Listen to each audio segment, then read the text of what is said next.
Bajaj Avenger নিয়ে long tour করে আসার পরে অনেকেই আমার চ্যানেলে অনেক ধরনের প্রশ্ন করছেন, এটা সুবিধা অসুবিধা সম্পর্কে জানতে চাইছেন। যদিও সুবিধা অসুবিধা নিয়ে আমি একটা ভিডিও করছি, কিন্তু তারপরেও ওইটার বাইরেও অনেক কথা জিজ্ঞেস করছেন, যেগুলোর উত্তর আমি ওই সময় দিতে পারি নাই।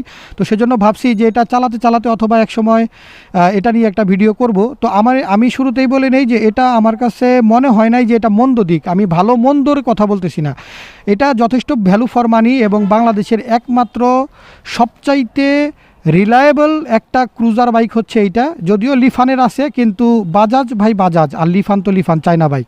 সো আমি আমার দৃষ্টিকোণ থেকে বলবো যে এটা মন্দ বলবো না, আমি বলবো যে এটা কম। মানে আমার কাছে মনে হয়েছে এই জিনিসগুলো কম, বা এই জিনিসগুলো একটু এদিক সেদিক করে দিলে হয়তো জিনিসটা আরও পারফেক্ট হইতো, আরও ভালো হইতো। তারপরেও এটা কোম্পানি অবশ্যই অনেক চিন্তাভাবনা, অনেক গবেষণা করে এই জিনিসগুলো করছে। তো তার মধ্যে আমার কাছে প্রথম যে বিষয়টা একটু খারাপ মনে হয়েছে সেটা হচ্ছে, যদিও এটা একটা ক্রুজার বাইক, কিন্তু তারপরেও অনেক সময় হাইওয়েতে বা যেমন আপনার মাওয়া এক্সপ্রেসওয়ে অথবা ধরেন ভাঙা এক্সপ্রেসওয়ে অথবা টাঙ্গাইল এক্সপ্রেসওয়েতে যখন আপনি যাবেন, তখন আপনার মনে হবে যে অন্যান্য বন্ধু বান্ধবের সাথে পাল্লা দিয়ে আপনারও মনে হবে যে আপনি 120, 30, 40 আপনি উঠান। যদিও এটা 120, 30 কিন্তু 20-22 কিলোমিটার পর্যন্ত আরামসে ওঠে। তো কিন্তু এটা যখন আপনি 100, 105, 7-এর পরে যখন আপনি যাবেন, তখন আপনার এটা ইঞ্জিনটা না আপনাকে খুব একটা ভালো একটা সাপোর্ট দিবে না। এটা এটা মানে 100 পর্যন্ত খুব ইজিলি এটার স্পিড উঠবে, 100, 2, 3, 4, 5 পর্যন্ত খুব ইজিলি উঠবে। এরপর এটার স্পিডটা ওঠার জন্য অনেক সময় নেয়। আর ততক্ষণে দেখা যায় আপনার সাথের যারা আছে তারা মানে সামনে চলে যায়। আর 105, 7-এর পরে গিয়ে ইঞ্জিন মানে হ্যান্ডেল বারে ভাইব্রেশন আসে। তবে 100 কিলোমিটার, 102 পর্যন্ত এটার টপই মানে স্পিড 100, 102 পর্যন্ত হ্যান্ডেল বারে কোনো ভাইব্রেশন থাকে না। এইদিকে আমি স্যাটিসফাইড। তবে এটা যদি আপনি 105-7-এর উপরে যান, সেই ক্ষেত্রে হ্যান্ডেলবারে ভাইব্রেশন ফিল হয়, আর এরপরে স্পিড উঠতে চায় না।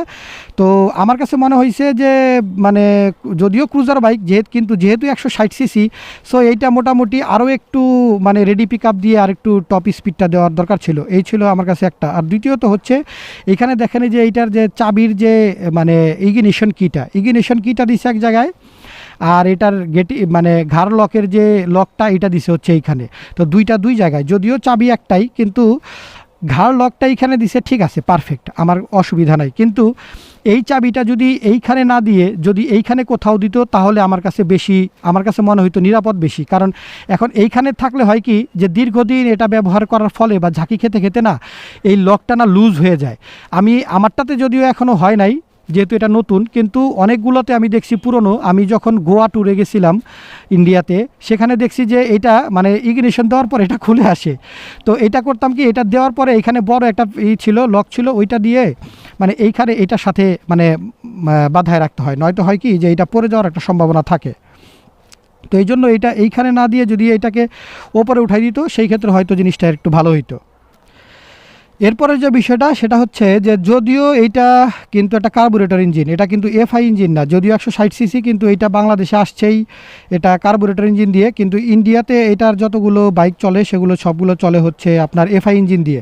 তো কার্বোরেটর ইঞ্জিন হওয়ার পরেও এটাতে কিন্তু কোনো কিক স্টার্ট দেয় নাই। এখন কথা হচ্ছে যে যদি কোনো কারণে এটার ব্যাটারিটা বসে যায় বা ব্যাটারিটা নষ্ট হয়ে যায়, কারণ আপনি বারবার তো আর প্রতিদিন তো আর আপনি ব্যাটারি খুলে চেক করবেন না। আর বারবার ব্যাটারি খুলে চেক করতে গেলে আপনাকে এটা খুলে তারপরে আপনাকে দেখতে হবে।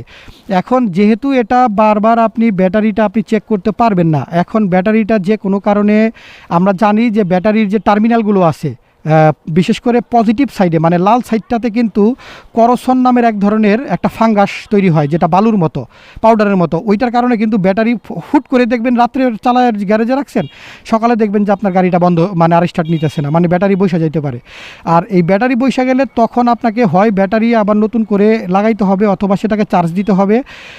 কিন্তু আপনার এটার কিক স্টার্ট নাই। সো এখন ওইখান থেকে কিভাবে আপনি চালু দিয়ে আনবেন ভাই, আপনার মাথা খারাপ হয়ে যাবে। ধরেন আপনি খাগড়াছড়ি গেছেন অথবা বান্দরবন গেছেন, এখন ডিম পাহাড়ের উপরে অথবা 3-2-তে যাওয়ার পরে আপনার বাইক বন্ধ হয়ে গেছে।